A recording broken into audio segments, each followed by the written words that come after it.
So welcome everyone. I want to get started right on time. I'm Anna Mills. I'm an English instructor at Kenyatta College. I live in San Francisco, and I'm just going to start this off. Our presentation on observations from the MyEssayFeedback AI pilot. Trying out AI feedback to support the writing process. And you can follow along in the slides or use them, reference them later. I put those in the chat and I'll put them in again. So we're kind of a group of hosts, mainly Eric Keene, who's the founder and developer, and he's also a teacher, a math lecturer at Western Washington University. And then we have 3 teachers who've used the app who are coming to speak about it. Kathleen Peters from John Brown University, Amy Fermani from Beaver Area School District, and Liza Long from College of Western Idaho. So what to expect? We actually switched this a little bit. So we're going to get the tour of the app from Eric to kind of know what we're talking about. I'll give a really brief overview of kind of the pedagogical framework, the approach, and the thinking behind it. And then we'll hear from Liza, Kathleen, and Amy about their experiences and their observations and their strategic use of it. And we have time for Q&A at the end. You're also welcome to put comments or questions in the chat as we go. We might hold off on addressing them until we get to the right moment, but feel free to put those in anytime. And we will be recording and sharing this to YouTube. We have a lot of folks from around the world who may be joining us just by listening to the recording later. So with that, I will turn it over to Eric for the tour. Great. All right. Well, thank you. It's good to see a lot of people here. It's exciting. I think about 150 people signed up, and I got several emails from people who were maybe in unfortunate time zone, and they're going to just grab the recording later. First, really briefly about me. I teach mathematics, as Anna said, at Western Washington University. I've taught there for about 20 years now. And for about 12 years, I've also been a software developer. I've developed a bunch of kind of personal projects, all revolving around ed tech. And my most recent project is a project which involves homework systems and auto grading. And when ChatGPT came out at about a year ago, I posed the question to myself. I'm wondering if somehow I could mix all this stuff together and use ChatGPT in kind of a similar way for formative essay feedback. And that's the kind of inception of the project. And what I'm going to do now is show you how it works, just briefly, just to get an idea about it. The main concept behind the tool is you could think of it as a walled garden with ChatGPT there. It's also a process which the instructor or the teacher is there to hone and basically provide the framework for it. And then the AI piece is that middle piece to provide the formative feedback quickly with immediacy for the students. So the way it works is, as an instructor, you create a course, and students can either enter using an access code or directly through your school's LMS. And then once you create a course, then you create an assignment. So a couple of these things are standard: name and directions. The more interesting piece is down below here. So first, you'll notice a type of feedback. So you'll see in this drop down, I've got about 10 of them here. There are actually a lot more on the site that are shared. They're actually OER resources, and you can actually also make your own. So we'll look at that separately. For now, let's just take a quick peek at this thesis type of feedback. So this is one that Anna Mills, who introduced us, created. And I'll just read a little bit of this. So the instructions to the AI system are to provide feedback on the thesis of the text. Is there a clear main idea for the text as a whole? And if so, what is it? If there is a thesis, will the reader likely understand it, or will they likely have questions the writer could address by changing the wording? So you'll notice this is really, she's asking questions. This isn't about getting some sort of grade. It's about kind of an inquisitive prompt for the AI system. So after the instructor decides on the type of feedback, they decide how many uploads a student is allowed.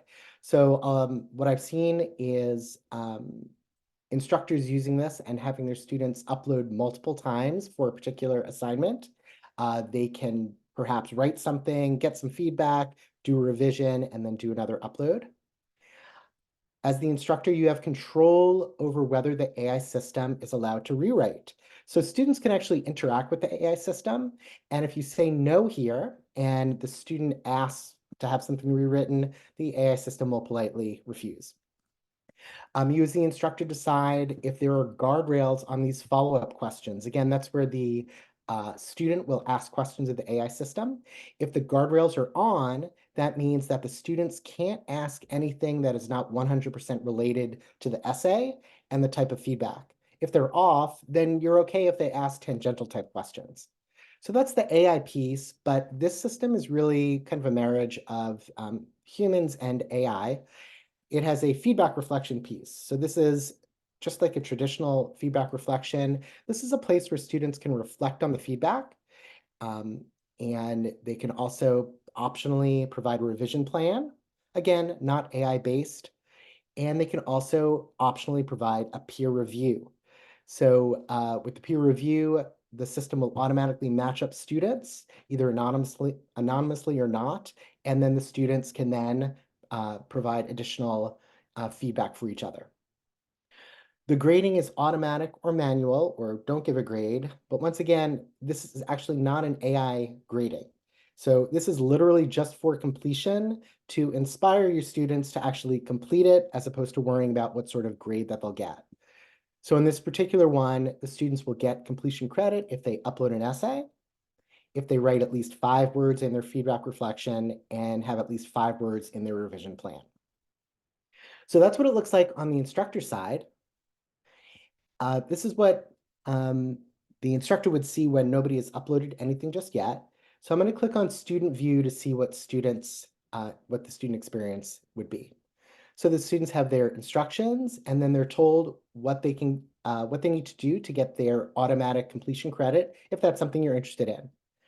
Then the student just has to paste in content or upload content from their computer in a Word document. I'm going to paste in some content.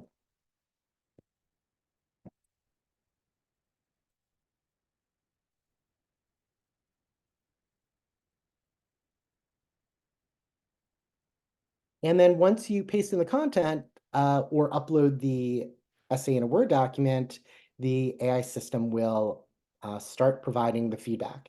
And I keep calling it the AI system. It is an AI system, but more specifically, it's using ChatGPT 4.0 as the backend. So for those of you who are somewhat familiar with ChatGPT on the website, there's a free version. And then there's a paid version. The paid version is a much better model, and this uses the paid version on the back end. So the student gets their feedback here. Then again, they can interact with the AI system if they want, ask questions of it. And then once again, the student needed 5 words for their feedback reflection. So here's just some guidance in terms of what they might be thinking of. I'm just going to put some silliness in here, get my credit. And then a revision plan. Once again, there are some prompts here in terms of what students should be thinking about.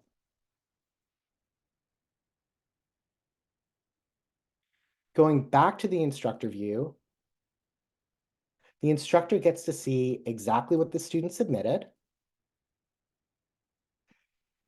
The AI piece is very clearly delineated.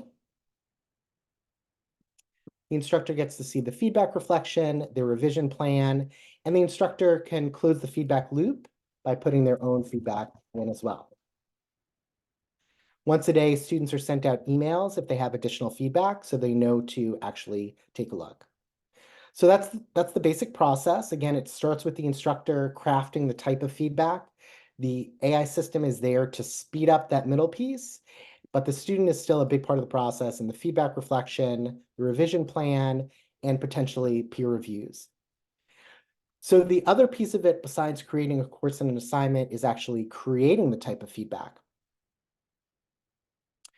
So there is a list of all the types of feedback that are public, and I'll talk. What that means is that these instructors have all agreed to share their feedback. So the site was launched last September. These are all types of feedback that people have created. I have to be honest, I'm going to start talking to people using the site in terms of how to better organize this, but at the very least, you could look for search words, sort by most popular if you want. It will limit it down some. You could also look for particular authors if you're interested in that. So let me say that for any of these, you can edit them and then do a save as.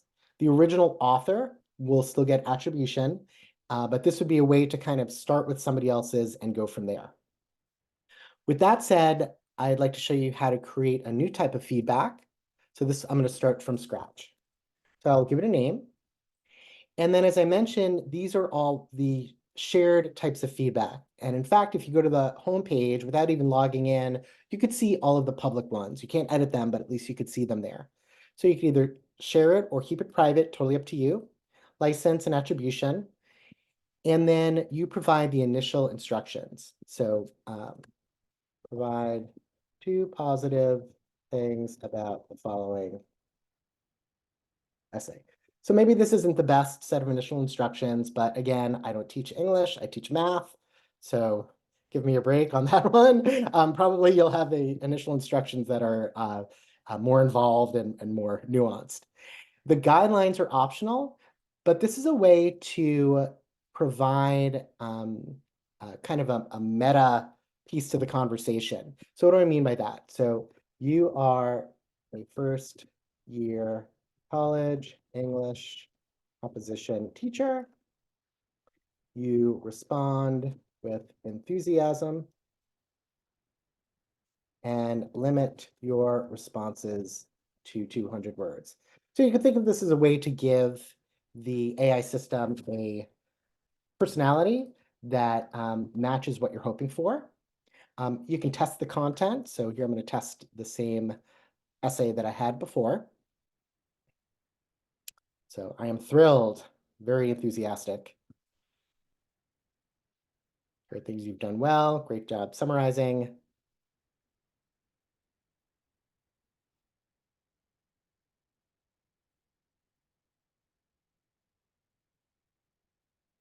And again, depending on how you write the prompt, you'll get different types of responses. So that's the basic idea of creating a new type of feedback. You could then save it. I'm not going to actually save it. And let me also point out one other concept, which is that since this is so overwhelming with the number of types of feedback that we have, you can bookmark any of these types of feedback.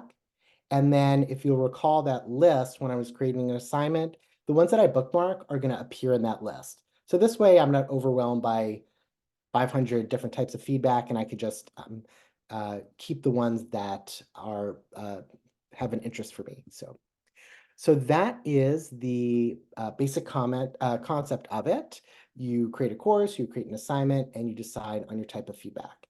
And with that, I'm going to stop sharing and I'm going to pass it back to Anna. And she's going to talk a little bit more about the pedagogical decisions behind this site. And I do want to say, even though I'm the founder, the developer, I do want to say I've had lots of help, especially from Anna in terms of crafting it for English composition. And many of the teachers who used it last semester provided guidance for me so that it makes the most sense in an English composition setting. So Anna? Hi, thank you. So just to share a few basic principles that informed how I worked with Eric and how we thought about this, and before the teachers share what this actually has looked like in practice. Um, I think the case for why this app would be useful in my mind is that there are feedback needs that cannot be met by peers, teachers, or tutors, even if we value a human-centered writing process in teaching writing or in teaching with writing. So there will always be some feedback needs that we can't meet. So for feedback in off hours, or for an immediate response, or for multiple iterations of feedback, those are some examples. And we know that given limitations on our time, that even in a small class, we can't give in-depth feedback on every single step in the writing process as much as we would like. We also know that there's a growing need for AI literacy. So, for teaching students about these systems, what they are and what they aren't, and how one might interact with them and what the pitfalls are. Um, and that it could be valuable to keep the AI text and the student writing separate in teaching about AI. um, that we still want to support a student's sense of ownership of their own writing, development of their voice, and their conscious decision making around their writing. Um, and along those lines, maybe giving students a setting in which they can control the kind of feedback and when they get it could be helpful. Um, and it could be powerful as a different way to get feedback than, say, with an authority figure like a tutor or a teacher. That said, we know that ChatGPT has a free version and that can be used for feedback, and some teachers are doing that. So why a dedicated app for AI feedback in the classroom? Some of the reasons we think that could be valuable, that I think it could be valuable, is that it does more to preserve the privacy of student data. We know that it won't be sold or used to train future AI. I know my community college district vetted this app for privacy concerns as well as accessibility before they let us connect it with the learning management system. It's a space for teachers to share strategies and prompts. Um, and it allows teachers to customize the prompts for a particular assignment or a class or a pedagogical approach. Um, And it's prompting students to develop a plan based on their feedback. So giving students some more guidance about how to use the AI for feedback. Um, and it's bringing humans into the process and reminding students that, the purpose of the writing is to communicate with a human. And so it's facilitating some instructor and peer interaction around that AI feedback. Um, and also just for ease of use for instructors, it's automating or simplifying the process of giving students credit for engaging with AI feedback.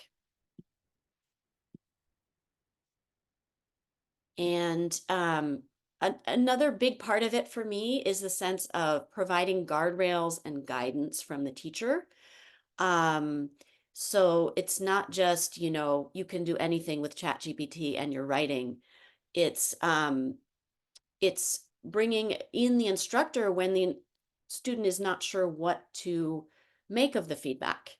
Um, or when the instructor might jump in and say, actually, I think that's misguided.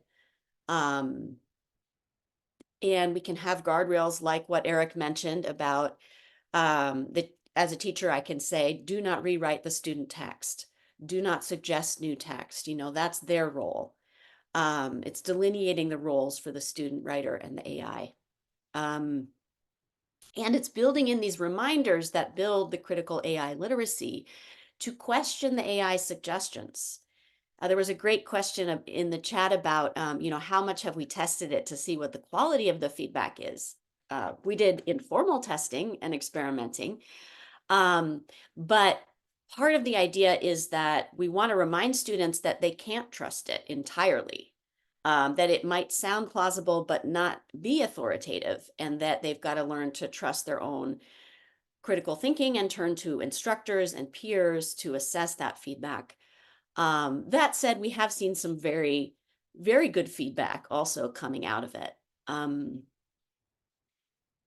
And it allows for instructor and student control over the kind of feedback as part of the guardrails and the guidance. So those are some of the basic reasons. I created an open license set of phrases to encourage students to question the feedback that's linked to from the app. And for example, just giving them the confidence to say, this AI feedback seems to assume that I'm saying this, but actually what I meant was this. Or I'm not sure that's what I want to do. It suggests this, but I'm not sure, right? So we want to encourage that. And specifically, I think we're seeing a number of apps that are trying to provide this kind of thing in ed tech. So what I think stands out for me about this project and why I wanted to collaborate on it and be in a kind of a voluntary advisor role is that it's designed by Eric as a teacher for teachers with teacher input. That it's designed around giving teachers control over the prompts and supporting our pedagogical approaches that way. And that Eric is very responsive to user feedback and very excited about seeing it evolve with that feedback. And he's sort of making changes based on what people are seeing and responding. And that it could be designed around supporting what we know about writing pedagogy, supporting the writing process, at different steps and metacognitive reflection on that process, um, as well as supporting AI literacy and empowering students to be skeptical, not just saying, look at this great AI thing that is so fabulous, but saying, this is a chance to practice being skeptical of what's coming out of it. Another aspect I think is a pretty simple, easy to use interface. That's a hallmark of what I've seen from Eric in his homework system that I had seen on libretext.org. And a commitment to low cost. This is not intended to be a big profit-making venture. And the idea is to keep it as accessible as possible. We got some credits from OpenAI to support the initial pilot, to allow it to be free during that phase. And he wants to keep it low cost going forward. So that said, I want to turn it over to the teachers to share some observations and get into discussion with each other. And this is like the part I'm so most excited about, having heard a little from them before. So Kathleen Peters, do you want to take it away and share a little bit about your experience and introduce yourself? Sure. My name is Kathleen Peters, and I teach freshman composition at John Brown University. I wrote out some thoughts so that I could use my 3-minute plug effectively. So my initial response to ChatGPT was to circle the wagons and prevent anything AI related from getting in. And when I realized the futility of this, I decided to take another approach and to determine how could students use AI responsibly in a way in which it could refine their thinking and not replace it. So this is where MEF came in. The program is created by educators to uniquely complement our pedagogical practices. In particular, I like how it supports the writing process and how MEF provides the opportunity for students to receive formative feedback on many aspects of their writing. So in my classroom, I set things up so that students needed to submit the rough draft of their essays to MEF multiple times. For the first submission, students received feedback on reverse outline so that they would know if the bones of the essay fit together properly. Then for the next submission, they received comprehensive feedback. And on the final submission, I got them to get the editing polish that they needed. And with each submission, MEF pointed out what worked well and what needed to be clarified or strengthened. And I had it worked out so these suggestions were given to students without MEF rewriting the papers. Students then had control over what changes they wanted to implement and were empowered to make those revisions. So something I really value about MEF is the ability for educators to formulate the guidelines, and this is what's already been discussed here. And not just what MEF critiques, but how it gives feedback. And I found for myself that when I tailored the expectations for the feedback so that they dovetailed into what I'd be assessing, students got really pertinent and effective feedback. So instead of asking MEF just to comment on the thesis, I would ask MEF to comment whether the thesis was arguable and specific. Additionally, I was more precise in how MEF formatted the feedback. So I'd ask for no more than 3 bullet points of feedback for each point it addressed, so that the comments were not drafted in a dense paragraph. And finally, I copied some ideas from Anna Mills, and I had MEF formulate the ideas as if MEF were a helpful and encouraging writing coach who is empowering students to strengthen their work. And I asked MEF to conclude by affirming 2 to 3 things that worked well. So students were so impressed by the quality of the feedback and how polite and helpful MEF was. And so for students, it was really a low-risk investment that yielded high gains. So truly, students were getting very detailed feedback 24/7, and it was given in a nanosecond. And additionally, students felt very comfortably asking follow-up questions. In fact, my most savvy students often got some initial feedback and made some revisions, and then reposted it in the same feed, asking MEF if the revision made things any better. So students were really figuring out the value of it rather quickly. So therefore, really this past semester, I received assignments that were much cleaner, clearer, and most importantly, the substance was much stronger.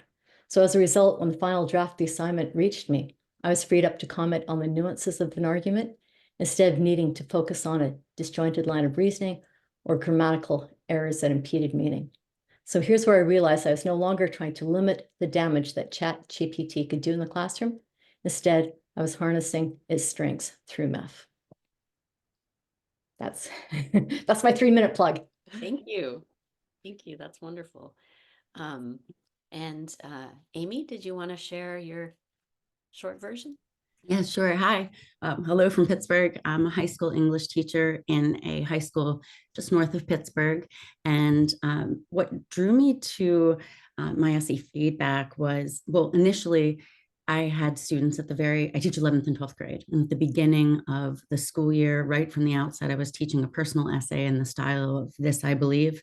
And about 50% of them were very clearly generated by AI, which is obviously a big issue with high school students whose brains are still developing, and we want them to be thinking critically and learning how to formulate their own thoughts. And so this led me to consider, what is it that I want from these students? Do I want a polished essay? Is that what matters anymore, if they can just reproduce or plug something into the internet or ChatGPT and then have a polished product? Or am I more interested in the process? And so I was on a mission to try to find a way to shift my focus for them to more formative assessment instead of summative assessments, and getting them to reflect on their writing process, especially when I have 135 to 150 students in a public school with a wide range of abilities. And I don't have the time to give them, as Anna was saying, like the kind of feedback that they need one-on-one.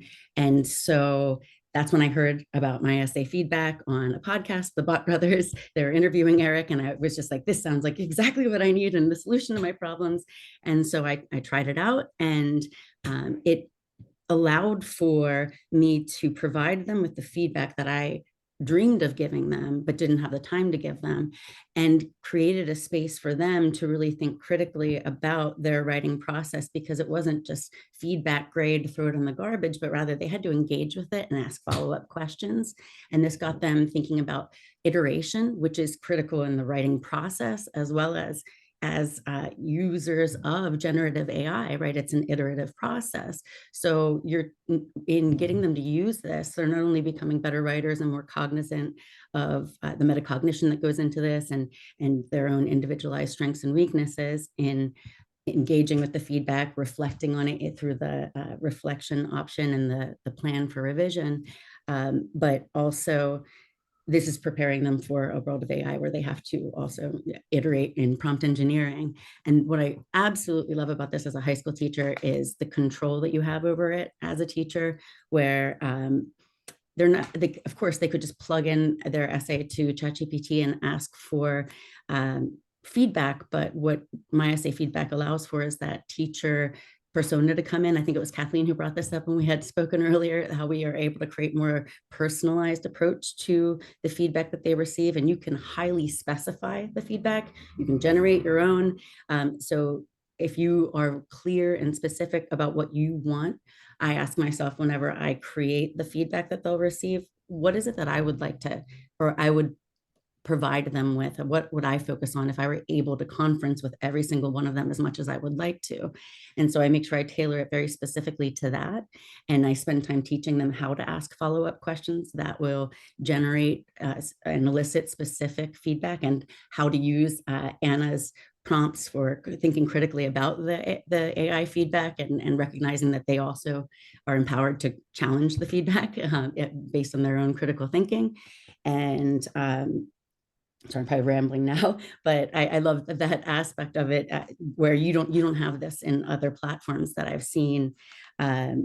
So that the ability to customize it so it becomes personalized, create sort of a voice for the bot in that guidelines feature, where you can encourage it to be encouraging, but also constructive, provide questions, but not rewrites. All of that makes this really feel beneficial in a high school classroom where students need that personalized support, maybe more than in other places. And then just lastly, what is it? I guess that's all of it. It's been an awesome experience. The students have just loved engaging with the feedback and asking questions, and having the ability to get feedback right as they want it. And they've also done what Kathleen was saying her students had done, where they were taking what they had rewritten and adding to the same conversation and saying, does this sound better? Does this sound like what you were suggesting? And the conversations are astounding. They're quite specific, personal, and relevant. That's my spiel. Thank you so much. Liza? Oh, thank you so much to my colleagues. And also, Anna and Eric, I want to thank you for the opportunity to be here. I'm Liza Long. I'm an assistant professor of English at the College of Western Idaho. And I will probably end up echoing a lot of what my colleagues said. Kathleen, one thing you said that really resonated with me is the idea that this tool helps students to learn that ChatGPT and other generative AI tools can be used to augment students' writing and thinking, not to replace students' writing and thinking. Because I think many of us, maybe myself included, came at these new tools with skepticism. I've seen that in the chat, but curiosity, some of us, but also a little existential terror. I'm just going to call it out, right? Like there was some existential terror there. And I go through, to be clear, I go through that a lot anyway. I'm wondering, what am I teaching as a writing instructor to my students? So I piloted this with 2 English 102 second semester first year comp courses and 1 English 211 critical theory class. And I used it in different ways in those very different classes. But the first thing I'll say, the reason I'm here and so excited to share this with you is that I got some of the best essays that I've ever seen in my, I don't know, very lengthy career as a writing instructor. And for me, that echoes what Kathleen was saying about the idea that students can learn to become better writers through this tool, and also what Amy was saying about the iterative feedback process, right? So someone had asked if we were worried, you know, if individual instructors couldn't just do this on their own. And I have to say, I stumbled toward something like this on my own in spring 2023. I decided I was just going to dive in head first and try to teach with it. And I wanted to do what this tool does. But it was very time consuming. I had major concerns about having students sign up for ChatGPT, back to the privacy issues that we're all concerned about. It wasn't integrated into my LMS. So when I was fortunate enough to see Anna tweet about this tool, and I thought, oh my gosh, I've got to see if I can get in on this. And it just made for a wonderful semester. I cannot report on data. I'm sad. I am doing an IRB because I would have some very interesting things to report, but so what I'm sharing is my overall impressions as an instructor. But I think I can say one thing that I was really curious about in terms of my student response is that I saw more on-time drafts than I'd ever experienced. Like in the past, students sometimes would not turn in work because they felt really insecure. They were afraid to turn in their work. And with this tool, students were no longer afraid, and they felt confident. They felt empowered. I know a lot of my colleagues have asked, well, aren't you worried that they're cheating or that they're just going to have AI write their papers for you? The way I'm using this is the same way I've taught forever, right? Like teaching process. So I use a lot of formative assessments with this tool. And I've always graded formative assessments on completion. Now it's easier because it just auto grades for me. I can still go in and provide instructor feedback, which I do. I did have a slight moment of existential terror that I shared with Eric the other day. I've created my instructor persona, just like Amy was talking about, and it does kind of sound like me. It's a little weird. So that instructor persona, I was testing out a new formative assessment for a research question, and I wanted the AI to evaluate whether the research question was narrow, focused, and appropriate. I also wanted it to suggest some background information students might look at, and finally to help them create a rough outline. And testing it on some student work, it knocked it out of the park. And then I thought, oh, maybe I'm not useful anymore. But no, like I know I still am, and I know because I created that, right? So the instructor control piece to me is really important. You are still driving this bus as a writing instructor. You are the one deciding what the guidelines look like. You are the one making the decisions about the prompts, the assessments, how students interact with the tool. And you're circling back in the classroom to discuss important things like bias, right? These are all concepts that we really need to be drilling down with our students. So overall, just a very positive experience teaching with this tool. I'm excited to be using it again this semester. And I will say my institution has also asked me to pilot another tool that proposes to offer AI feedback on student writing, and it is nothing like this experience. I will not trash talk or share what tool that is, but all it does is I get one button, enable AI assessment. That's it. That is not what my essay feedback is like. This is very instructor driven, adding features like peer review, ability to copy assignments, the collaborative learning community aspect of seeing people's prompts. Like I was really grateful to Anna that I could use her prompts when I first started on this, but yeah, overall, just very exciting tool. Thank you so much for sharing that. I'm seeing so many great questions and comments in the chat. One of them was about bias in the feedback, and I'm curious if any of you who've used it extensively wanted to speak to that. We know that AI systems are biased, and that there's definitely a concern about these systems promoting kind of a prejudice towards standard English, and maybe how would they respond to different forms of student writing.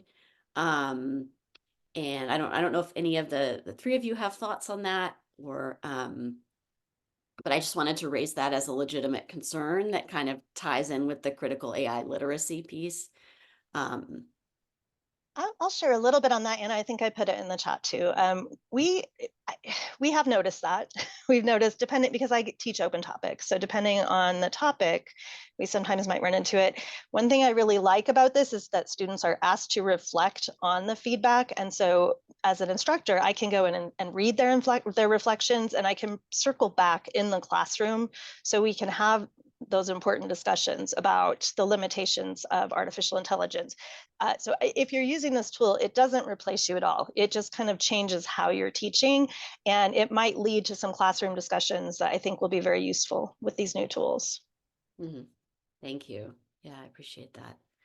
I'd just like to pick up on something that Liza was talking about in terms of it being a tool. And students really were able to differentiate between using, sorry, I am calling it MEF, and I noticed that you put in the chat, my students call it MEFI, my essay feedback for you, and I don't know if that just made it more personable and approachable, but they really differentiated the difference between using MEFI as a tool and having me as the instructor.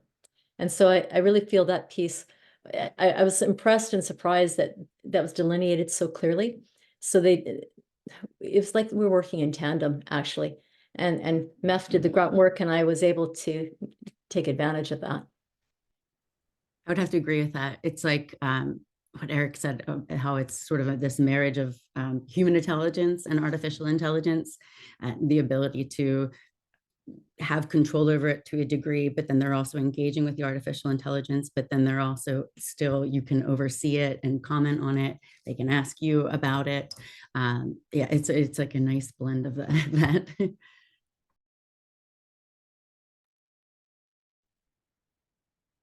Yeah. I'm curious if you've had other kinds of, student comments on what it's like to get this kind of feedback, or what they might be realizing about AI in the process or feeling about AI. I had one student feel actually creeped out because some of the feedback was quite excellent.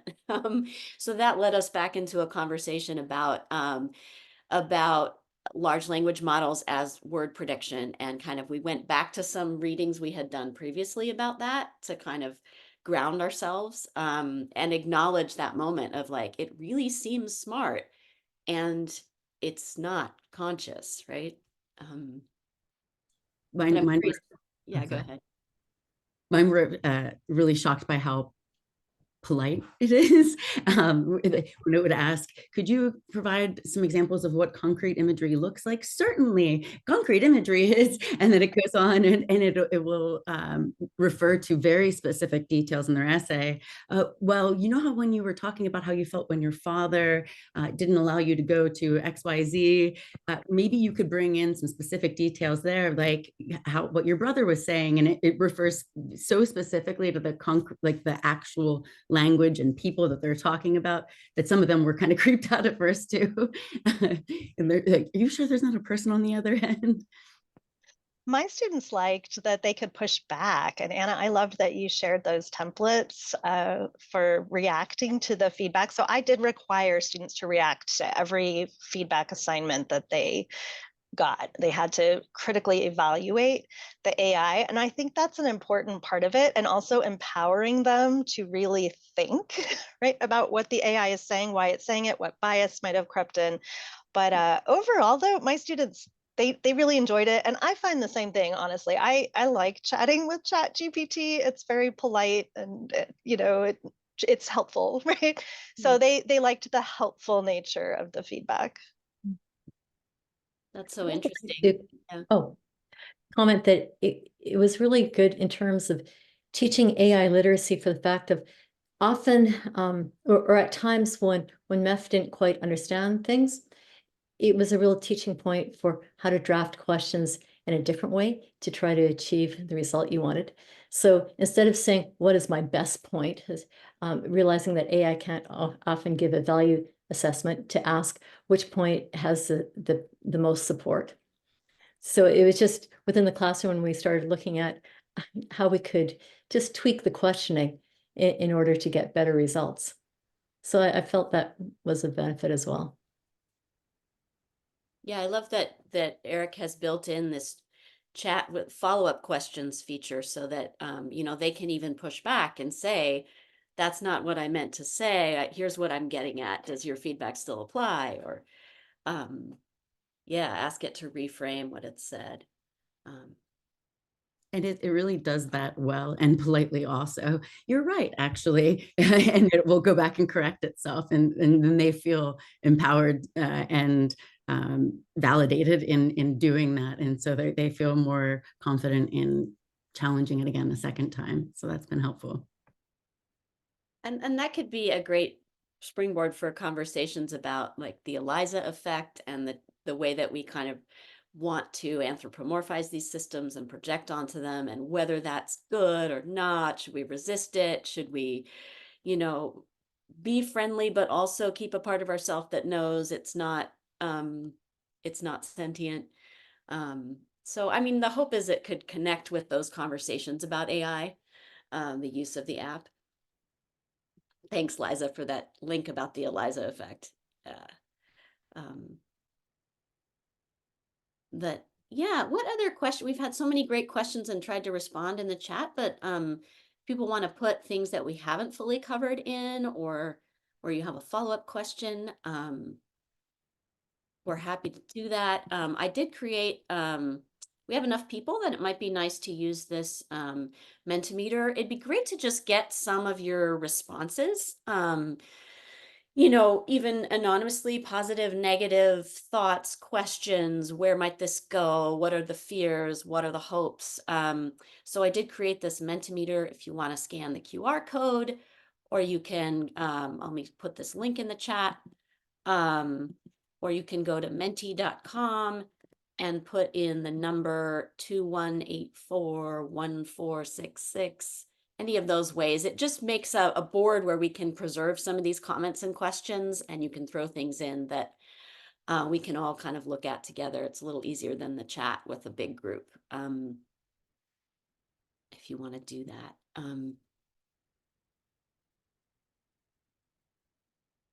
And I think there was a question about cost and the pilot process. I don't know if you want to address that, Eric, just so people have a sense of what you're thinking now. Of course, things could change too, but yeah, go ahead. So it's free through June. Let me just say this would be like for individual instructors, so maybe not like 500 instructors from a single school. But I'm actually going to, and I think I put it on one of the slides, the Oh, okay. access code that we'll share later on. Yeah. And again, it will be free through June. In the fall, there will be a cost associated with it. And let me say the max cost is $15 for a student for a course. And if your school, uses a whole bunch of licenses, I'm happy to bring that down. I'm just trying to basically cover the costs of doing the processing. So basically every time an essay is analyzed, there's a cost associated with it, and then support costs. So that's pretty much it. Keep it simple. It's kind of wild that none of us has made a penny on this, right? And then Eric has it's just a passion project, really. It's amazing what you've built in the last year. Well, Yeah, we haven't made money, but I just think seeing the students' writing improvement has been what's really been such a gift, honestly, Eric. Thank you. Because my students are really, really happy with this tool. I will say it showed up in my course evaluations. Practically every student mentioned how much they enjoyed working with this tool.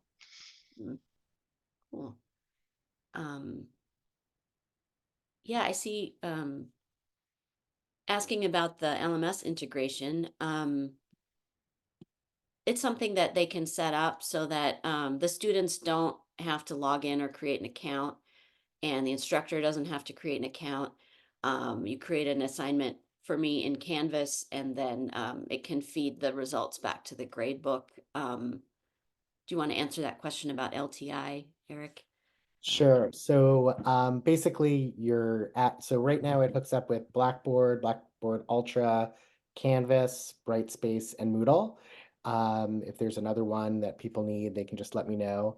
And basically your Canvas administrator, your LMS administrator has to configure the tool so that they can talk to each other.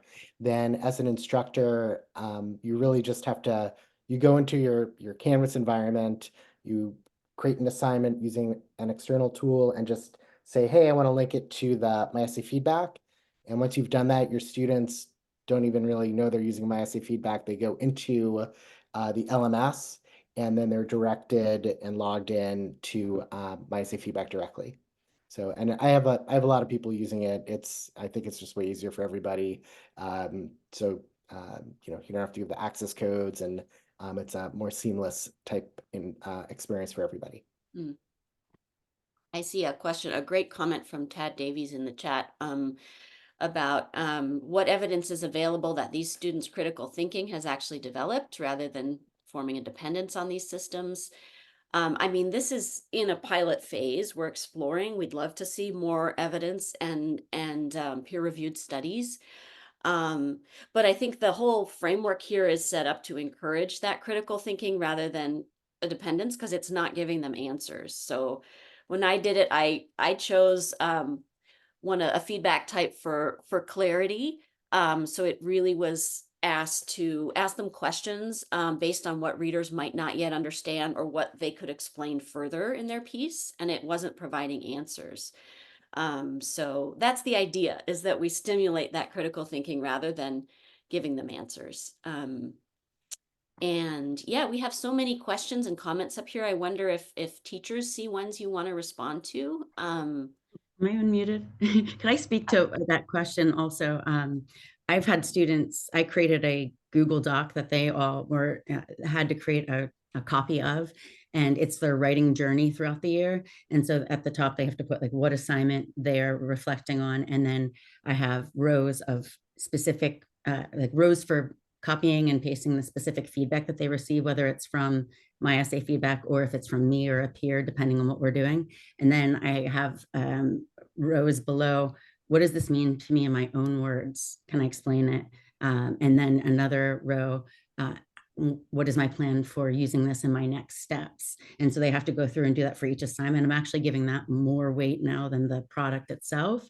And that's coming from using the MyEssayFeedback. So I was using the feedback feature and plan for revision feature in the platform. And then I realized I wanted to create a separate place for them to keep track all year long of their growth. And I'm seeing a lot more actual critical thinking about the writing process than I ever had because of that, because they're able to engage with it. It's not an assignment where they get feedback and they might not look at it or might not take the time to ask for help or what it means if they don't understand it. But because they have to ask follow-up questions and then reflect on the follow-up questions, it's taken it to a whole new level. And that's what's been really exciting for me. Amy, I asked if you would share that Google Doc if you have it. It's such a cool assignment. I wanted to address a couple of comments on here, Anna, that we're seeing about the labor aspect. Some people are wondering if it's more labor, and some are worried, and I think rightfully so, that if it's labor saving, this might justify things like increasing headcount in classes. That's my own biggest concern, to be honest. So I am a community college instructor. I teach a 5-5 load, and I'm really composition heavy, which means, what a lot of you are living, right? It's difficult to really give the level of feedback that I want to be able to give all my students. I feel like this tool has enabled me through the AI to provide much more frequent formative feedback to students that we still need to reflect on so that I can spend more time really with summatives. But at the same time, it was labor saving for me, but my biggest concern, I felt like I was finally right-sized in my workload, actually. My biggest concern is that someone would look at this and say, oh, well, if you can manage 5 classes of 22 students in English 102, why can't you do 30 students now that you have this tool? That's one thing that I'm very exhausted by. It seems like we're always getting these technology tools that are supposed to make our lives easier or whatever. And instead, they just require us to be more productive. I wish we could all like collectively in the workspace say, oh, this is going to save us 30% of our time. Okay, good. Let's give that back to work-life balance. So I don't know who advocates for that, but if there's administrators on the call, we're already working too hard. My 2 cents on the labor issue. Absolutely. Mm-hmm. And we know that's an issue that's coming, but I think this app sort of tries to limit and frame the AI feedback as supplementary rather than replacing, sort of trying to put it in its place. And I feel like I had a student who felt encouraged by this app. He had been very angry about AI, and I allowed for that, concern about jobs. And then he did say that interacting with this app, he felt a little bit encouraged that it could sort of be put in the right place in relation to human work and thinking. So that was interesting.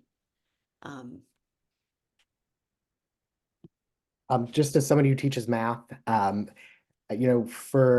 me, I guess I'm looking at it as when my students have kind of basic questions, then I'll actually tell them, hey, go to Khan Academy to get that stuff taken care of, and then come back to me, and then we can raise the conversation to another level. And I feel like this is kind of analogous to that in the world of English composition. It's not replacing anything. It's allowing you to let the AI take care of some things so that you can then have deeper conversations with your students. So I don't know, that's my outside perspective of somebody who doesn't teach English. But And, another thing we haven't mentioned so much is just the academic integrity concerns. Of course, that's not the focus of this app, but I do think that it provides a role for AI that's clearly not infringing on academic integrity, that might make it less likely for students to sort of misuse AI in these other ways to, take the place of their own words. That's the hope, right? You know, you could say this is the role for it, and your voice is what matters. But I'm seeing so many great questions. How do students cite MEFUs? That's interesting. We don't have a protocol for that other than the MLA and the APA citation practices around acknowledging use of tools, and then individual instructors or institutions policies around describing how you've used an AI tool. But I think part of the thinking is that it's documented for the teacher to see there in the course how each student has interacted with the system. So it's already fully documented, which is nice. Anna, I actually do require my students to document all uses of generative artificial intelligence. I shared the chapter that I created on how to acknowledge and cite for my own students. It's a guideline. You wouldn't have to do it this way. It includes both APA's guidance and MLA, but I also make my students go a step further. They have to create an acknowledgement statement.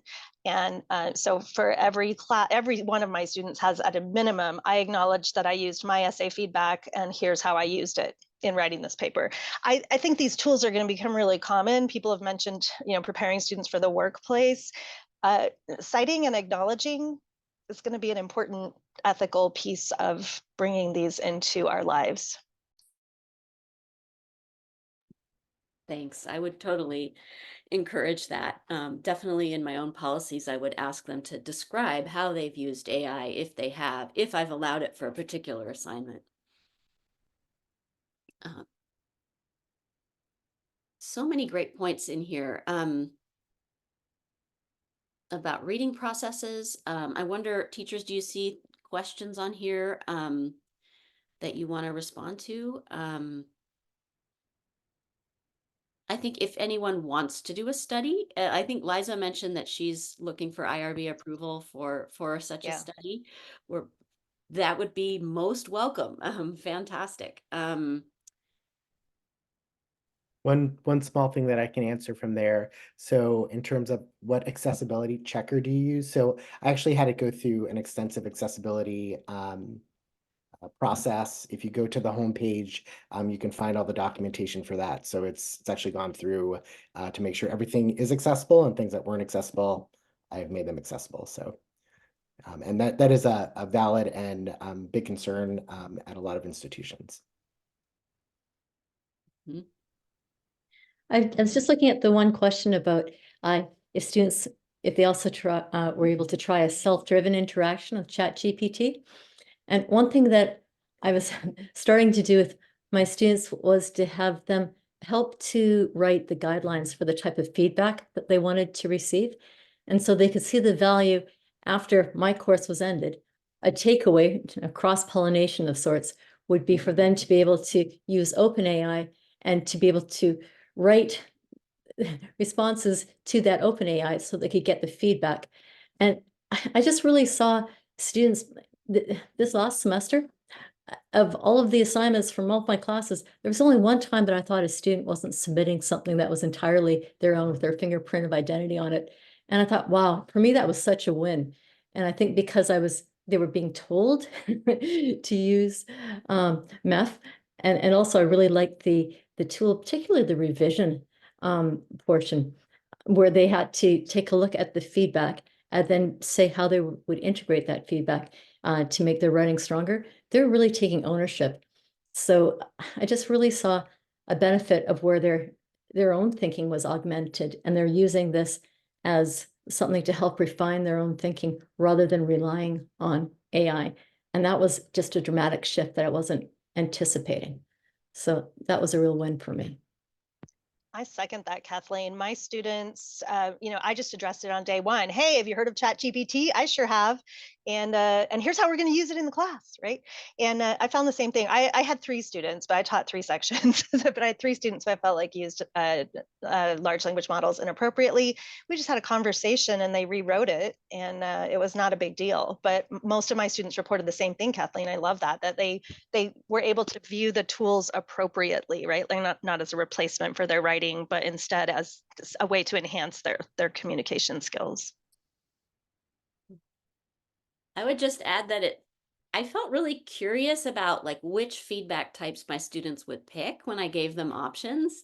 And I just made me want to go in and see like, well, what did they pick and what did they think of what it said and how good was it? And so it was pretty enjoyable for me to go in and just kind of provide that supervision over the process. It didn't feel too onerous, and it felt like I was learning more about their motivation in the writing process and what they felt they needed. Um, so that was kind of helpful for me pedagogically. Um, and we're running into the end of our time, but I don't know if Eric or Liza or Kathleen or Amy, if you have last thoughts you want to share, or any if anybody has a pressing question you want to put in the chat. So I'll just leave it for a moment to see if people have thoughts. I would just second what Kathleen and Liza were saying about once you have that open conversation with the students about the tools, because I mean, I had honestly almost half of my students using it initially, and they thought they were tricky because we weren't talking about it as a district. There was no policy put into place yet. It still isn't. There is in my classroom now, but once we were transparent about everything, and then they were using the tools as a tool instead of something tricky, the use of it diminished significantly. So, or the use of it, I should say, without integrity diminished.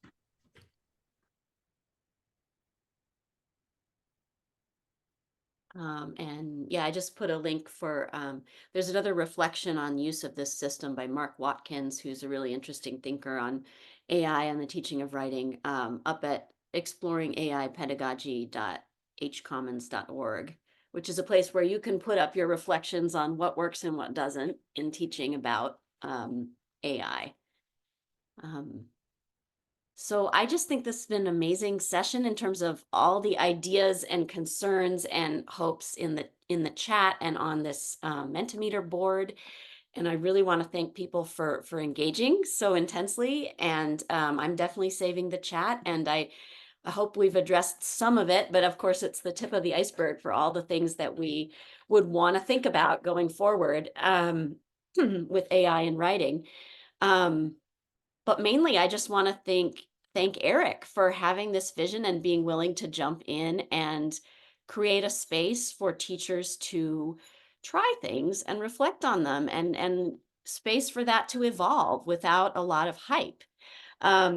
So I think that's really rare in ed tech, and it's really what we need now as AI is changing so quickly, and we as teachers want to maintain our own pedagogical visions and kind of guide this process of how we teach students about it and how we interact with it.